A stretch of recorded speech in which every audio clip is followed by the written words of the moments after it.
አፋብን ተመሰረተ የአማራ ህዝብ የዘመናት የትግል ውጤት እየተባለ ብዙ ጥሩምባ ሲነፋ ነበር። የምታውቁት ነው። ዛሬ አስረስ ማር ዳምጤ፣ ማርሸት ፀሐዩ ኢዛና በረሃ ምስራቅ ጎጃም ኢዛና በረሃ ሆነው ለመከላከያና አስቀድመው አብረዋቸው ሲሰሩ ለነበሩ አመራሮች እየደወሉ ድረሱልን፣ ተከበናል፣ ሊበሉን ነው እያሉ ስልክ እየደወሉ ነው። መድፍ ተኩሰን እንደዚህ አድርገን በሰርጓጅ መርከብ ጠቅላይ ሚኒስትሩ አመለጠን የሚል ቀልድ የሚናገር የነበረ አይነት ሰው ቢሆንም ግን ማርሸት ከዚህ በኋላ ወደ ድርድር መግባቱ እውነት ለመናገር እንደ ትግልና እንደ ፖለቲካ አትራፊ ነው እንጂ ጎጂ ያለመሆኑን የሚል አቅጣጫ ነው በእኛ በኩል ያየ ነው። አሁን እንደ አንድ ድምፅ እንዳለው ተሳታፊ ማለት ነው ማለት የኮሚቴውን ያቀረበውን ሀሳብ እኔ ትክክል መነጋገር አለብን። ማንነጋገር ከሆነ ትግላችን ወታደራዊ ትግል ብቻ ይሆናል። ፖለቲካዊ ትግል አይሆንም፣ ዲፕሎማሲያዊ ትግል አይሆንም። ላይ ዘመነ እየሰራ ያለው ከአስረስ ማረ ዳምጤ ጋር ብቻ አይደለም፣ ከማርሸት ፀሐዩ ጋር ብቻ አይደለም፣ ከነ ጌታ አስራደ ጋር ጭምር ነው፣ ከነ እስክንድር ነጋ ጋር ጭምር ነው። አፋብን ያመጣው አዲሱ አደረጃጀት ይሄ ነው። በፊት ይሰራ የነበረው እንደሱ ስልት ከሚንቀሳቀሱ ሰዎች ጋር ነው። እሱ አንደራደርም ሲል አንደራደርም ከሚሉ ሰዎች ጋር፣ ዘመነ ካሴ ከእብድ ጋር አንደራደርም ሲል ይህንን ከሚያሟሙቁ ከሚያራግቡ ሰዎች ጋር ነበረ የሚሰራው። የጎጃም ፋኖ ሆኖ የቴዎድሮስ እዝ ነው ምናምን ሆኖ እሱ በከፈተው ሙዚቃ የሚደንሱ ሰዎች ነበሩ አብረውት የነበሩት።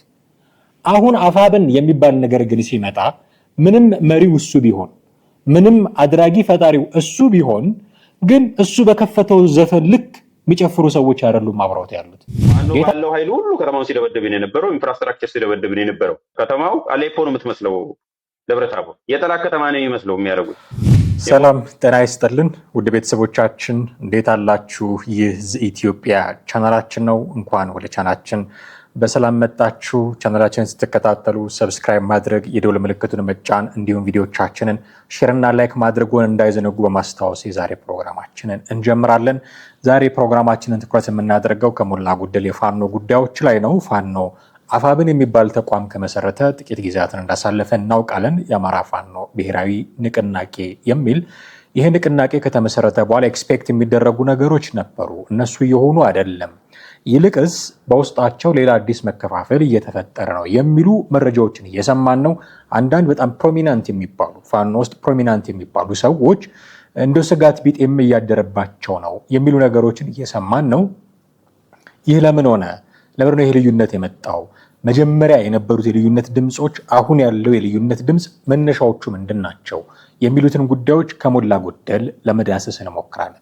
ለነዚህ ሀሳቦቻችን ማሻገሪያ ወደ እናንተ ማሻገሪያ ድልድይ እንዲሆኑን ያዘጋጀናቸው 1-3 የሚሆኑ ቪዲዮዎችን አሉ። እነሱን ወደ እናንተ እያሻገርን በእነሱ ሊነሱ የሚገባቸውን ጉዳዮች እያነሳሳን ነው ቆይታ የምናደርገው።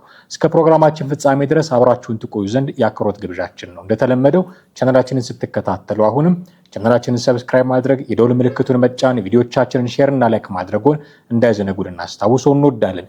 የትኛውም አይነት ደግሞ ሀሳብ ሲኖረው ከታች ባለው የሀሳብ መስጫ በኩል እንዲሁ ታሻግሩልን ትችላላችሁ። ለሚቀጥሉት ፕሮግራሞቻችን ግብአት ስለሚሆኑ እሱ ማድረጋችሁን አትዘንጉ እያልን በቀጥታ ወደ ዛሬው ፕሮግራማችን እናልፋለን። አማሃ ደገፋ ነኝ። አብራችሁን ቆዩ።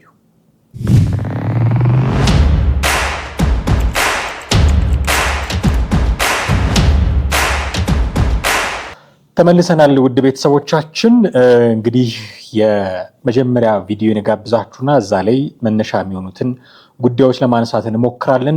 ምንድነው አሁን ከረንትሊ አፋብን ውስጥ ሀፕን እያደረገ ነው የሚባለው ነገር፣ በመረጃ ደረጃ የምንሰማው ነገር ምንድነው የሚለውን ነገር ከማንሳት ነው የምንጀምረው።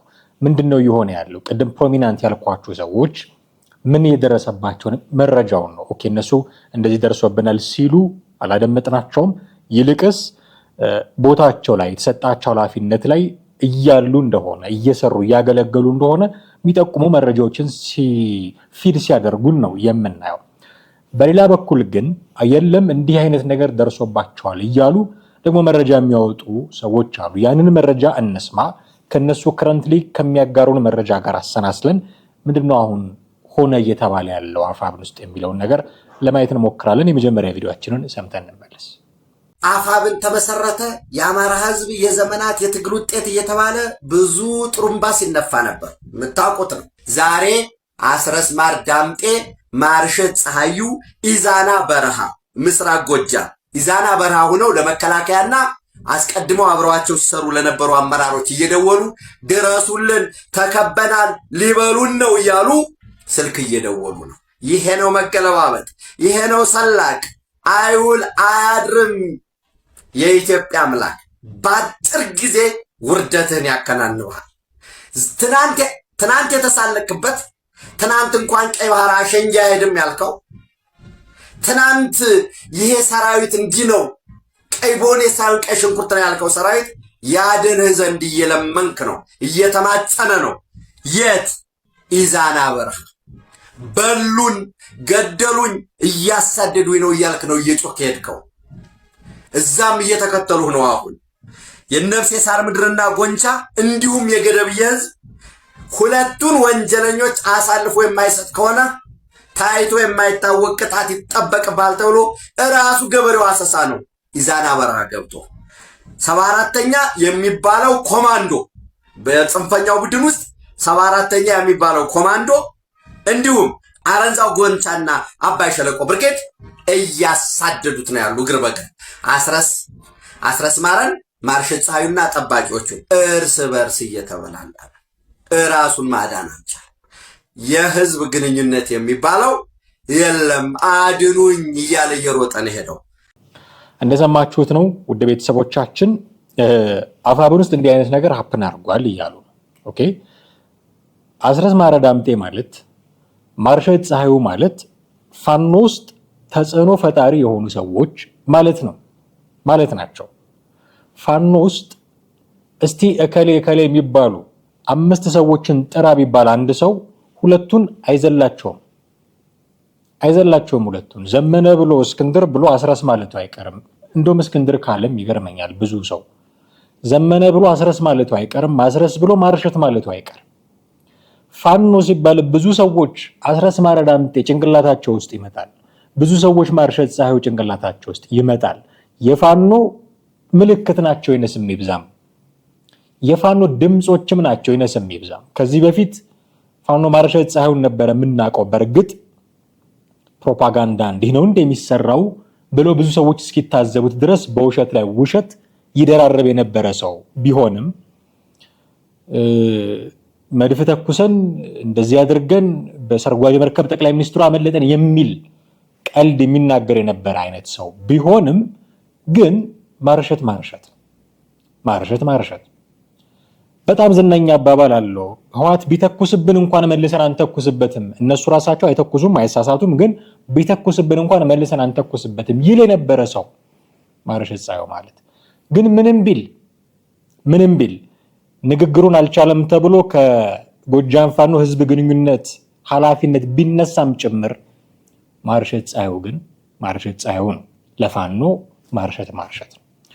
አስረስ ማረ ዳምጤ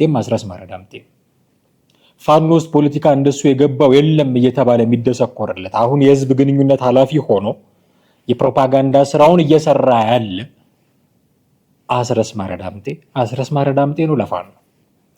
እነዚህ ሁለት ፋኖ ውስጥ ተጽዕኖ ፈጣሪ የሆኑ ሰዎች 3 እና 4 ሰው ከፋኖ ጥሩልኝ ቢባል ሁለቱ የማይቀሩ የሚባሉ ሰዎች ምን ገጠማቸው?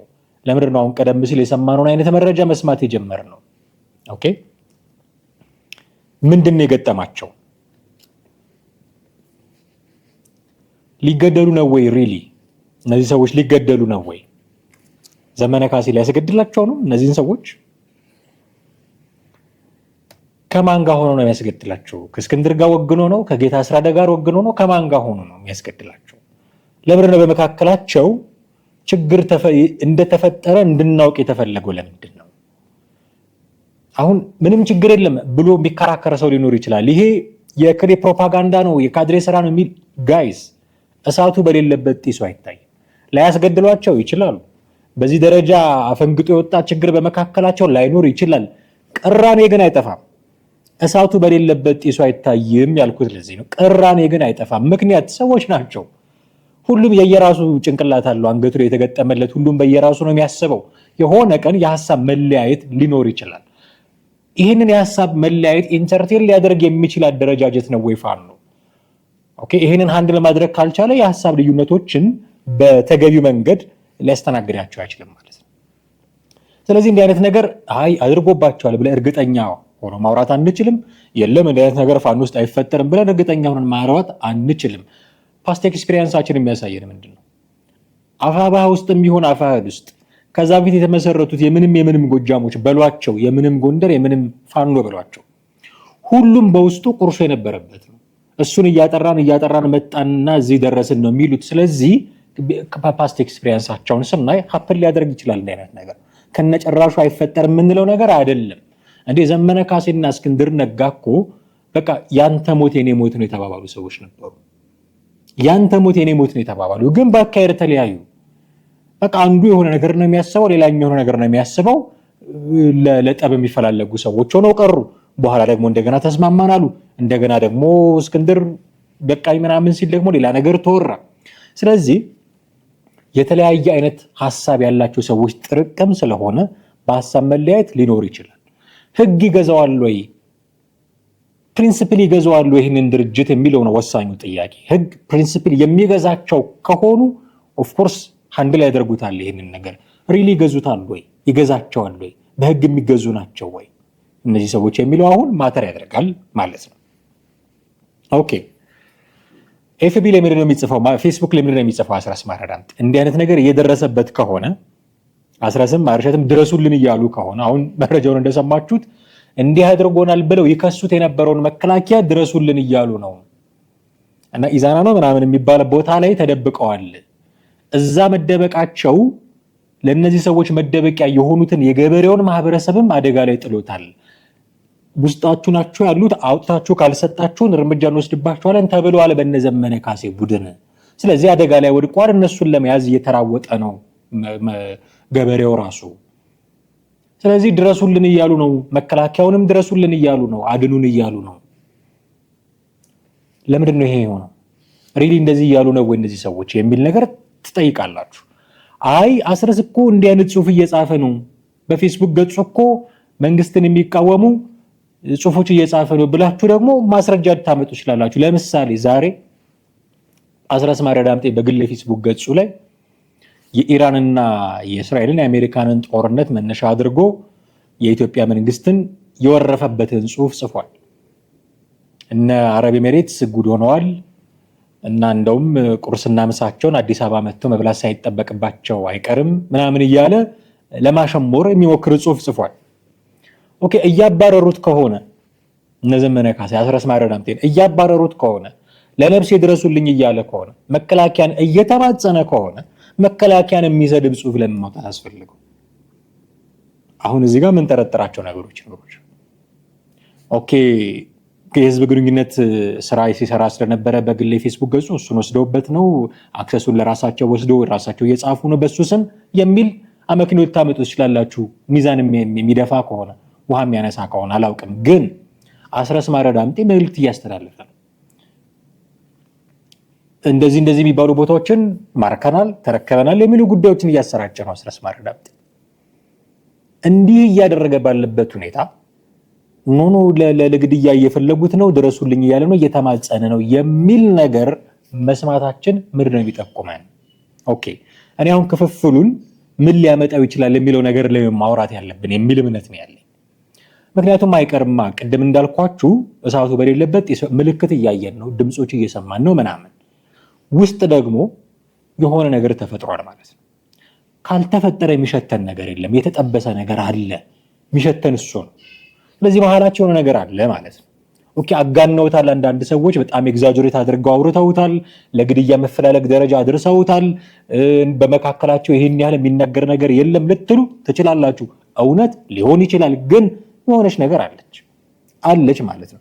ምንድነው ይሄንን የሆነች ነገር የሚፈጥረው? ኦኬ፣ አሁን እነዚህ ሰዎች እየሰሩ ያሉት በነገራችን ላይ ዘመነ እየሰራ ያለው ከአስረስ ማረ ዳምጤ ጋር ብቻ አይደለም፣ ከማርሸት ፀሐዩ ጋር ብቻ አይደለም፣ ከነ ጌታ አስራደ ጋር ጭምር ነው፣ ከነ እስክንድር ነጋ ጋር ጭምር ነው። አፋብን ያመጣው አዲሱ አደረጃጀት ይሄ ነው። በፊት ይሰራ የነበረው እንደሱ ስልት ከሚንቀሳቀሱ ሰዎች ጋር ነው። እሱ አንደራደርም ሲል አዎ አንደራደርም ከሚሉ ሰዎች ጋር፣ ዘመነ ካሴ ከእብድ ጋር አንደራደርም ሲል ይህንን ከሚያሟሙቁ ከሚያራግቡ ሰዎች ጋር ነበረ የሚሰራው። የጎጃም ፋኖ ሆኖ የቴዎድሮስ እዝ ነው ምናምን ሆኖ ኦኬ፣ እሱ በከፈተው ሙዚቃ የሚደንሱ ሰዎች ነበሩ አብረውት የነበሩት። አሁን አፋብን የሚባል ነገር ግን ሲመጣ ምንም መሪው እሱ ቢሆን ምንም አድራጊ ፈጣሪው እሱ ቢሆን ግን እሱ በከፈተው ዘፈን ልክ የሚጨፍሩ ሰዎች አይደሉም አብረውት ያሉት።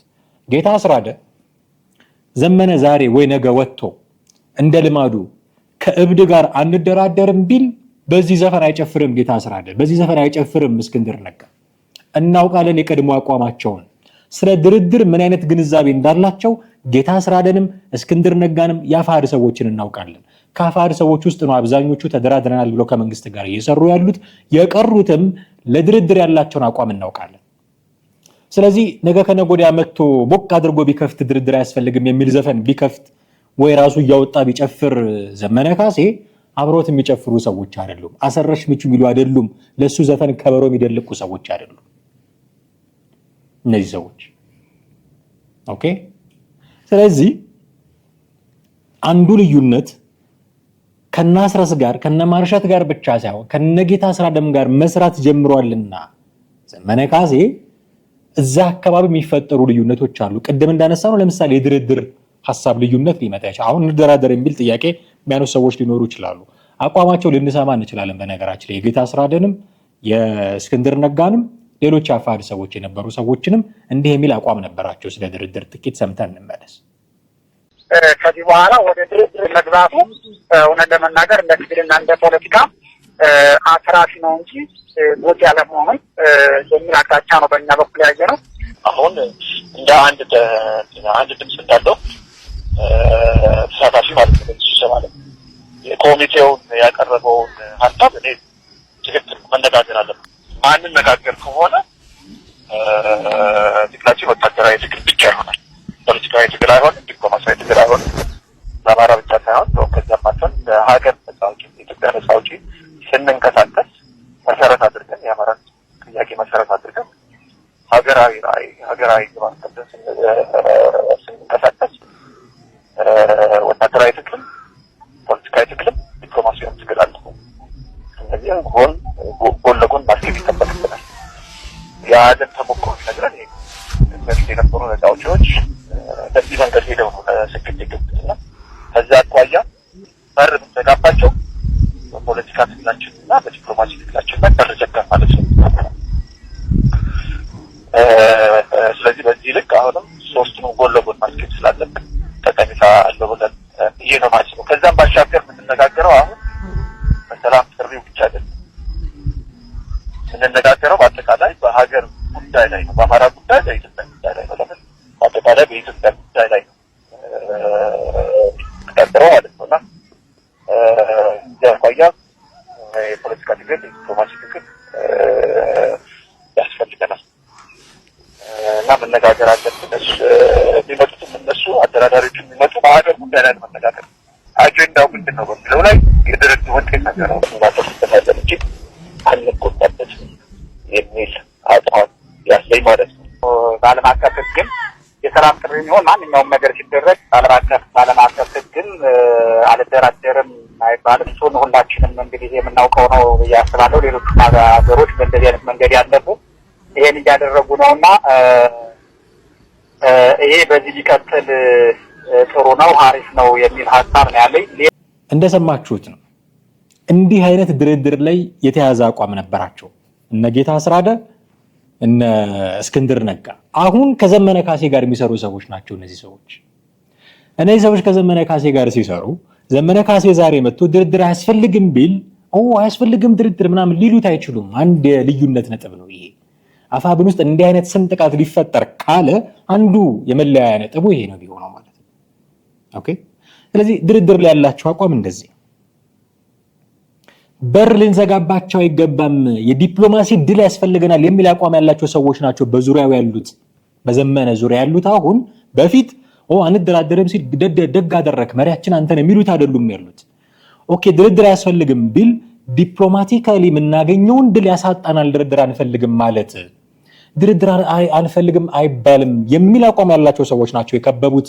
የምንም ኃላፊነት ይሁን ከሱ በታች ይሁን ኃላፊነታቸው ከሱ በላይ አይታወቅም። ኢንፋክት ከሱ በላይ ኃላፊነት ያለው የለም፣ ስልጣን ያለው የለም። ሁሉም ከሱ በታች ናቸው። ግን ዙሪያውን የከበቡት እንዲህ አይነት ሰዎች ናቸው። አሁን ኦኬ ነገ ከነገ ወዲያ ወጥቶ ቅድም ያልነውን ነገር ቢናገር ከብድ ጋር አልደራደርም የሚል መፈክሩን ቢያወጣ ዘመነ ካሴ ዘመነ መሪያችን አንተ ትክክል ነህ ብለው የሚቀበሉት አይደሉም። ቁጭ ብለው ሊነጋገሩት የሚፈልጉት ናቸው። እንዴ ብንደራደር እኮ በውጊያ ያጣነውን በድርድር ልናገኝ እንችላለን ወይ በውጊያ ያገኘነውን ድል በድርድር ልናጸና እንችላለን ብለው አቅጣጫ የሚያስቀምጡ ሰዎች ናቸው። ሊከራከሩት የሚችሉ ሰዎች ናቸው። አንተ የምትለው ሁሉ ነገር በቃ መሬት ያውድቅም ብለው እንደ እግዚአብሔር ቃል የሚቀበሉት አይደሉም። የሚከራከሩት ናቸው። አንተ ካልክ በቃ የሚሉ አይደሉም።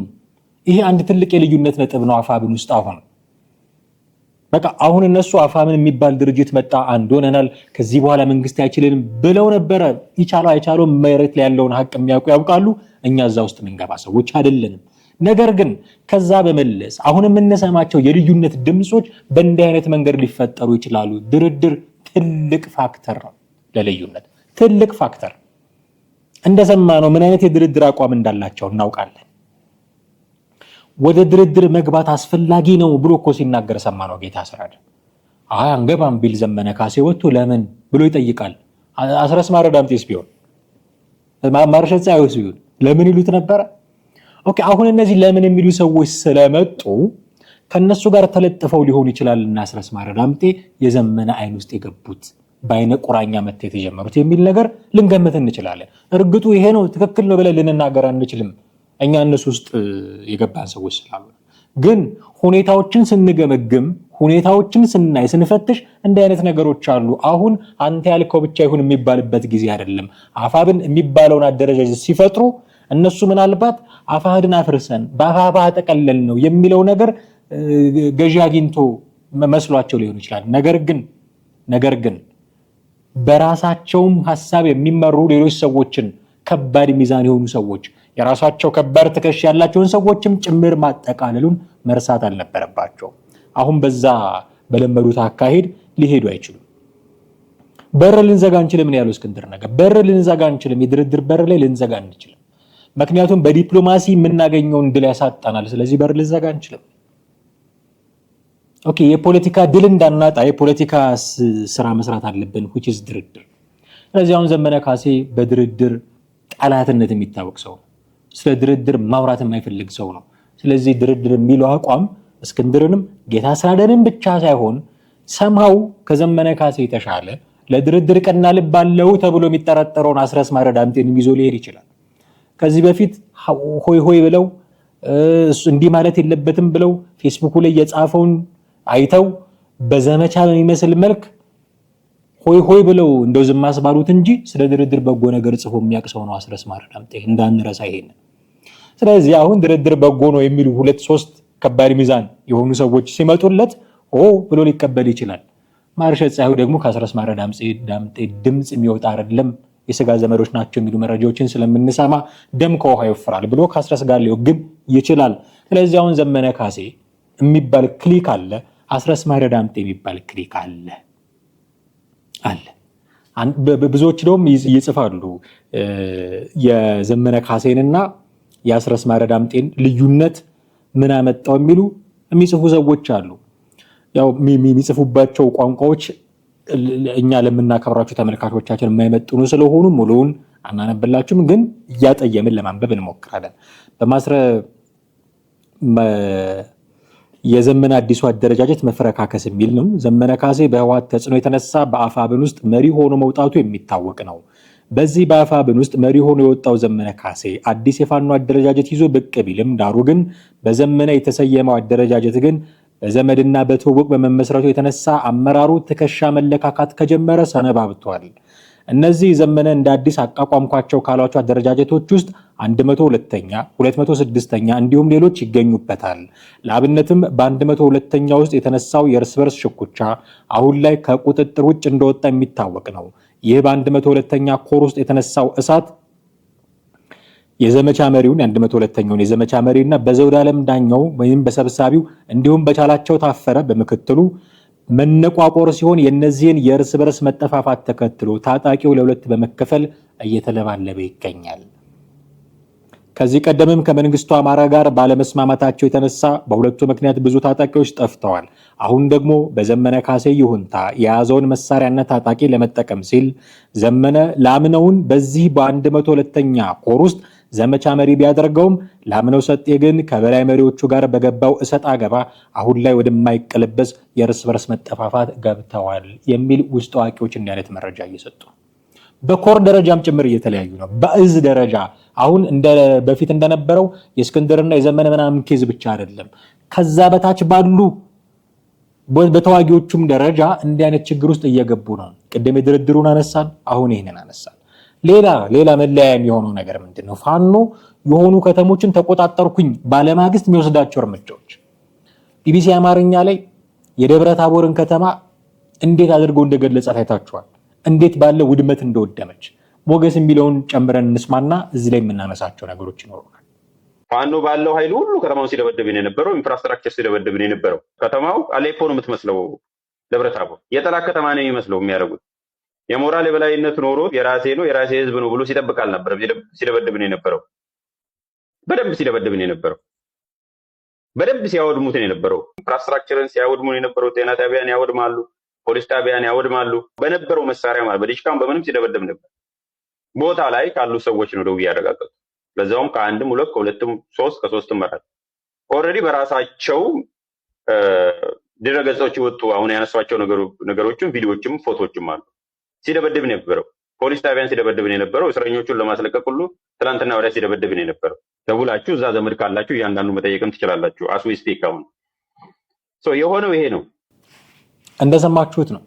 ደብረ ታቦር ከተማ ላይ ፋኖ ያደረገው ነገር እንዲሁ ዝም ብሎ የሚታለፍ ነገር አይደለም። የመንግስት ተቋማት ወድመዋል።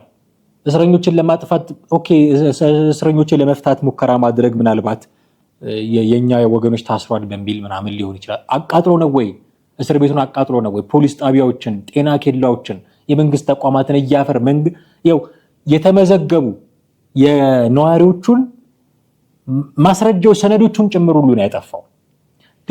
ደብረ ታቦር ከተማ እንዲሆን አታውቅም በታሪኳ እስኪባል ድረስ ነዋሪዎች ምስክርነት ቢቢሲ አማርኛ ላይ ገብታችሁ አንብቡት ዝርዝር መረጃው። አሸንፎም አይደለም የገባው። አንድ ዛሬ አስረስ ማረ ዳምጤ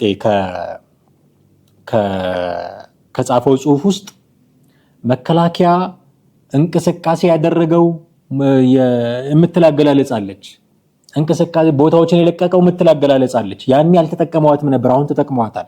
ስለዚህ እንቅስቃሴ ያለ ለቆ ወጥቷል ማለት ለቆ ሲወጣ ነው የገቡት የደብረ ታቦሩ ከተማ ጊዜ። የደብረ ታቦሩ ከተማ ጊዜ እንዲህ ከሆነ የሆነው አሸንፈው አይደለም ሌላ ነገር ተፈጥሮ አይደለም የገቡት የሚለውን ከወሰድን መከላከያ ለቆላቸው ከገቡ በኋላ ያደረጉት ነገር ምንድነው?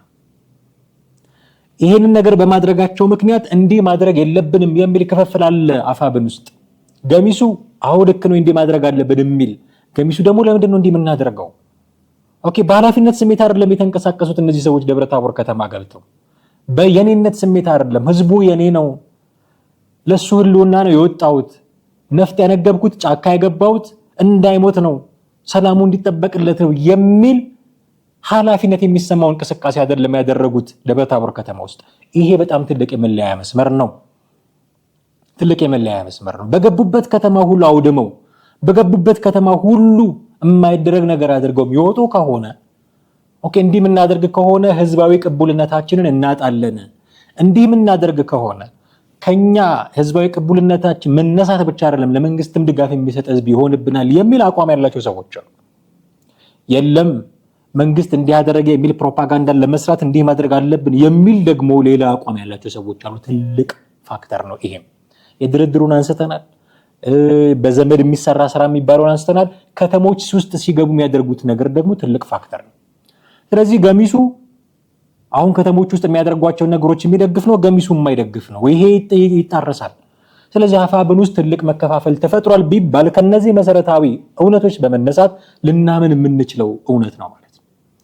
ኦኬ አይ እንደዚህ ይሄ ስህተት ነው የነከሌ ፕሮፓጋንዳ ነው ሊባል ይችላል። ቅድም ያልኩትን ነው የምደግመው። እሳቱ በሌለበት ጢሱ አይታይ። አሉ ምልክቶች አሉ። አሁን ምን ጠብቀው ምን ነበር ኤክስፔክት የምናደርገው ምን ነበር? አፋብን የሚባል ድርጅት ተመሰረተ ሲባል ኤክስፔክት የምናደርገው ምን ነበር? ምን አይነት ነገር ነበር ኤክስፔክት የምናደርገው? እንደሚሉት ቃል እንደገቡት ከሆነ አንድ ሆነን ከዚህ በኋላ የሚለየን የለም የመንግስት ኃይል ትልቅ እርምጃ ልዩ እርምጃ እንወስዳለን የሚሉ ነገሮች ነበር የምንጠብቀው። አደረጉት ወይ? ሆነላቸው ወይ? ሰመረላቸው ወይ? ይሄ ኦኬ። ስለዚህ ጥያቄ ታነሳላችሁ። እንዳሉት አንዳልሆኑም ማለት ነው። እንዳሉት ቃል እንደገቡት እየተገበሩ ስላልሆነ ቃል እንደገቡት አንዳልሆኑም ማለት ነው። ኦኬ አንድ ካልሆኑ ምንድነው በመካከላቸው ያለው ችግር? አሁን በዘመነ ካሴ ዙሪያ ያሉ ሰዎች እሱ የሚለውን ብቻ የሚሰሙ አይደሉም። አንድ ምሳሌ እስክንድር ነጋ፣ ምሳሌ ጌታ አስራደ። በዚህ ምክንያት እና አስረስ ማረ ዳምጤ መሸሸጊያ ያገኙ።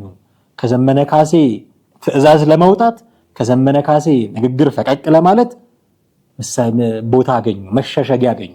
ጌታ አስራደ የሚባል እስክንድር ነጋ የሚባል ከዘመነ ካሴ ጠላ የሚወጡበት አንድ።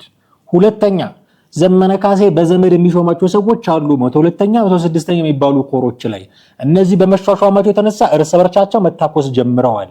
ስለዚህ ይሄ ትልቅ ፋክተር ነው ከሁሉም ባይበልጥ እንደውም ይሄ ምክንያቱም የህይወት መጠፋፋትም ሊኖረው ይችላል ሊበልጥ ይችላል ከሁሉም። ሁለት ሶስተኛ ከተሞቹ ሲገቡ የሚያደርጓቸው ነገሮች ደብረታቦር ምሳሌ ያጠፉት ጥፋት ያወደሙት ንብረት ሰው መሳሪያ አለበት ብሎ የሚገምተውን ቦታ እንዴት ያቃጥላል? ካለ ይወስዳል እንጂ ታጣቂ አይደለም። በማቃጠል ማረሚያዎችን በማቃጠል ፖሊስ ጣቢያዎችን በማቃጠል ጤና ኬላዎችን በማቃጠል ደብረታቦርን እንዳትሆን ነው ያደረጓት። እንዲህ አይነት ሁኔታዎችን የሚቃወሙ ሰዎች አሉ፣ የሚደግፉ ስለሙ ሰዎች አሉ። ሶስት እነዚህን ሶስት ምክንያቶች ይዘን አፋብን ውስጥ አንዳች ነገር ተነስቷል ብለን ብንጠረጠር ላንሳሳት እንችላለን። ኦኬ ቅድም የሰማነው መረጃ የተጋነነ ሊሆን ይችላል። በጣም በቃ ልክ የተለጠጠ መረጃ ሊሆን ይችላል። አስረስ ማረ ዳምጤ መከላከያ ጋር ደውሎ አድኑኝ እያለ ተማጸነ የሚለው የተለጠጠ ሊሆን ይችላል። ግን ውሸት ደግሞ ላይሆን ይችላል። ሙሉ በሙሉ ቁርሾው ላይጠፋ ይችላል። እንዲህ ከሆነ ምንድነው መጨረሻው? ይፋ ነው። ምንድነው መጨረሻው? እንዲህ የሆነ አሁን ድሮሽ ብዙ ድርጅት ስለነበረ ነው። አሁን አንድ ሆነን አልባሉ ማግስት እንዲህ አይነት ነገር ከተፈጠረ ምንድነው መጨረሻቸው? እነዚህ ሰዎች ምንድነው መጨረሻቸው? መሪው ማን ነው የሚለውን አሁን ጥያቄ እንድናነሳ ሪሊ ዘመነ ካሴ ነው ወይስ ሰዎች እንደሚሉት ይሄ ድርጅት የተመሰረተው በህዋትና በሻዕቢያ በጎ ፈቃድ ነው ወይ? አያውን ዘመነ ካሴ እኛ አይነት እርምጃዎችን እና አስረስን የሚያስቀይም እርምጃ የሚወስድ ከሆነ መሪው ሌላ ነው ማለት ነው እንጂ ወንድሙ ላይ በገዛ ወንድሙ ላይ ሊጨክን አይችልም ዘመነ። ስለዚህ ሻዕቢያ እንዲያድርግ እያለው ህዋት እንዲያድርግ እያለው የሚያደርገውን ነው ማለት ነው የሚያደርገው፣ የሚያዘውን ነው ማለት ነው የሚያደርገው። ይሄን እንድንጠረጥር ይሄን በጊዜ እንድናምን ልንደረግ ልንገደድ እንችላለን ማለት ነው። እነዚህ ነገሮች ከግምት ውስጥ በማስገባት ጉዳዩን ስናየው በእርግጥም አፋብኃ ውስጥ አንዳች ነገር ሳይኖር አይቀርም የሚለውን ለመጠርጠር ተገደን ነው። ውድ ቤተሰቦቻችን የዛሬው ፕሮግራማችንን እዚህ ላይ ማብቃት ይኖርብናል። በርካታ ነገሮችን አነሳን። እናንተስ ምን አስተያየት አላችሁ የሚለውን ብናውቅ ደስ ይለናል። በተለመደው መንገድ ልታደርሱን ትችላላችሁ። አማሃ ደግፋ ነበርኩኝ። ጤና ይስጥልኝ።